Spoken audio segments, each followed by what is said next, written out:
तो हेलो दोस्तों, आपका स्वागत है गुइन सागा के 4th पार्ट में। और अब से इसका चैप्टर 2 शुरू होगा और ये चैप्टर 2 का पार्ट 1 है।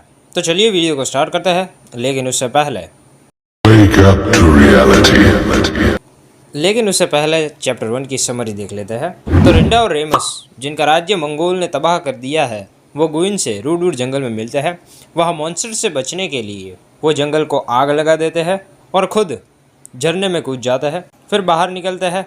अब आगे chapter 2 the keep on the marches part 1। अब वो जैसे ही बाहर निकलते हैं, कुछ बातचीत करते हैं और उतने में ही उनके सामने कुछ और घुड़सवार सैनिक आ जाते हैं। अब उन तीनों के सामने क्रॉसबो ताने हुए सैनिक थे। फिर वो तीनों को पकड़ लेते। फिर उनका लीडर कहता है कि मैं यहाँ अपने 2 सैनिकों की टुकड़ी की और पैरोस के जुड़वा बच्चों की खोज में आया हूँ। और हाँ, वो गुइन को देखकर थोड़ा सा डर जरूर गए थे, लेकिन ज़्यादा नहीं डरे थे, क्योंकि उन्होंने ऐसे राक्षस देखे थे, क्योंकि वो रूड जंगल के पास ही रहते हैं। वो लीडर आगे कहता है कि हमने आते हुए अपने सैनिकों की हड्डियाँ देखी है, पर इस आग के बारे में हमें पता नहीं, शायद ये भी तुम दोनों की वजह से ही हो। यहाँ पर वो दोनों का मतलब है रिंडा और रेमस। गुइन रिंडा और रेमस से भागने को कहता है, पर रिंडा कहती है कि 30 क्रॉसबो हमारे सामने तने हुए हैं, हम कुछ भी करें चोट तो लगने ही वाली है। फिर रिंडा उस लीडर से कहती है कि तुम हम दोनों को ले जाओ, गुइन को यहीं छोड़ दो, उसका हमसे कोई वास्ता नहीं है।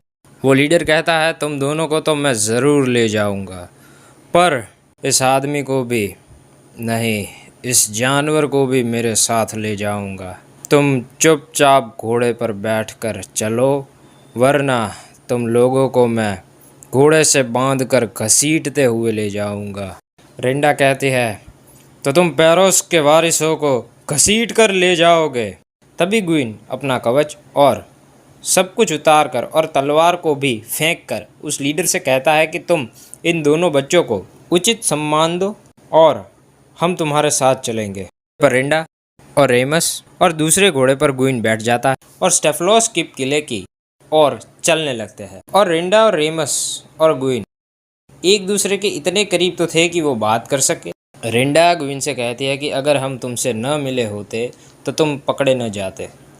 तो गुइन कहता है नहीं, मैंने उनके सैनिकों को मारा है तो मुझे तो पकड़ा जाना ही था, पर लेकिन यह गोरान क्या है और उन्होंने पैरोस पर क्यों हमला किया? मेरी याददाश्त खो चुकी है, तो मुझे कुछ भी पता नहीं है। तो अब सब ध्यान से सुनना, क्योंकि बहुत सी चीज़ें यहाँ पर खुलने वाली है। फिर रिंडा उसे बताना शुरू करती है कि गोरान एक डर पैदा करने वाला क्षेत्र है जो महान और सभ्य मिडिल कंट्री के पूर्व के आधे भाग पर राज करता है। और गोरान के आगे एक जंगल है, उसके आगे एक रिवर है और उसके आगे नॉसफरस है और यहाँ मॉन्स्टर रहते हैं। नॉसफरस में मॉन्स्टर रहते हैं। तो गोरान को उनका सामना करना पड़ता है और उन्हें जंगल को भी काटना पड़ता है। गोरान एक राज्य से ज़्यादा एक अलायंस है, और अलायंस से मतलब है कि 3 प्रदेशों ने संधि की और उन तीनों प्रदेशों के अलग अलग आर्च ड्यूक्स है। आर्च ड्यूक ओलू घन का क्षेत्र यूलानिया, यानी कि ओलू घन नाम का एक आर्च ड्यूक है,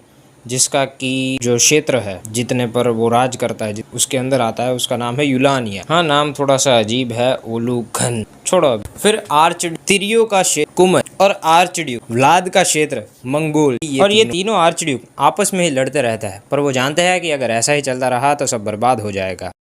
उन तीनों ने समझौता किया और उन तीनों का एक राजा भी है, सम्राट सोहल। वह गोरान वंश का आखिरी वंशज है, पर हर कोई जानता है कि वह सम्राट सोहल उन तीनों आर्च ड्यूक के हाथों की कठपुतली है। उस सोहल का राज्य में कुछ नहीं चलता और आर्च ड्यूक अपनी मनमानी करता है। और मिडिल कंट्री में 3 राज्य है, गोरान जिसकी अभी बात की, चेरोनिया जो बहुत ही रहस्यमयी है, और पैरोस जो कि इन तीनों में से सबसे खूबसूरत, समृद्ध और अच्छी संस्कृति का मालिक है। पैरोस मिडिल कंट्री का मोती था, क्योंकि अब तबाह हो चुका। फिर रेमस कहता है गोरान के तीनों आर्च ड्यूक्स बहुत समय से पैरोस पर हमला करने की बात कर रहे थे, पर मंगोल का आर्च ड्यूक व्लाद अपनी पूरी सेना को लेकर पैरोस पर हमला करने आया और उसने पैरोस पर चेरोनिया की सीमा पर से पीछे से हमला किया, क्योंकि चेरोनिया जो है वो पैरोस के पीछे और जो उसका एंट्रेंस है, जो आने का रास्ता है, वो आगे है। और रिंडा कहती है कि यह बिना चेरोनिया की मदद के शक्य नहीं है। चेरोनिया ने पैरोस को धोखा दिया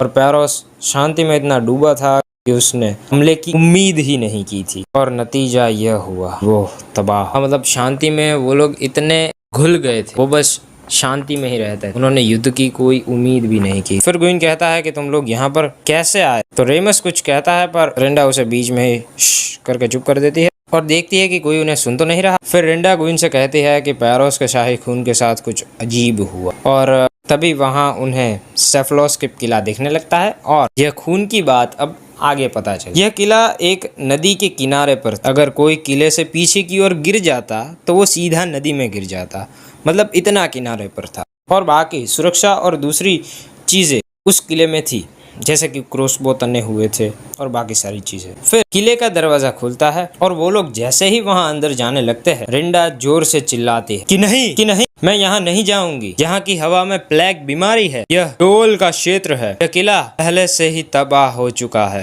नहीं, मैं यहाँ नहीं जाऊंगी। यहाँ जो प्लेग है वो रियल लाइफ प्लेग जैसा ही है, पर उसे डार्क मैजिक के साथ और बुराई के साथ जोड़ दिया जाता है। हाँ, गुइन सागा में साइंस और मैजिक दोनों एक साथ है। और डोल को तुम शैतान या इविल एंटिटीज़ का राजा भी समझ सकते हो। और यहाँ पर जो जेनोस है वो यहाँ के भगवान है, सबसे ऊपर के भगवान। जेनो नहीं, क्योंकि वो ड्रैगन बॉल में है, जानोस, ठीक है। और रेंडा की बातों से वो सैनिक भी डर जाते हैं, वो भी भगवान जेनोस का नाम लेने लगते हैं। पर वो लीडर कहता है कि चुपचाप चलो, कुछ नहीं है अंदर, यह वही पुराना स्टेफलोस के किला है। फिर वो लोग अंदर चले जाते हैं और यहीं हमारा चैप्टर 2 का पहला पार्ट ख़त्म हो जाता है। और गुइन सागा सीरीज़ का चौथा वीडियो भी यहीं पर ही ख़त्म हो जाता है। और गुइन सागा में अब आगे और भी पॉलिटिक्स, साइंस और मैजिक वगैरह आता रहेगा। हाँ, साइंस और मैजिक दोनों ही साथ में, बायो इंजीनियरिंग और वो सारी चीज़ें हैं भाई आगे। तो मिलता है किसी और वीडियो में, तब तक के लिए जाने, मतलब बाय बाय। हाँ, जापानीज़ थोड़ी सी सीख रहा हूँ। तो मिलता है किसी और वीडियो में, तब तक के लिए थैंक्स फॉर वॉचिंग।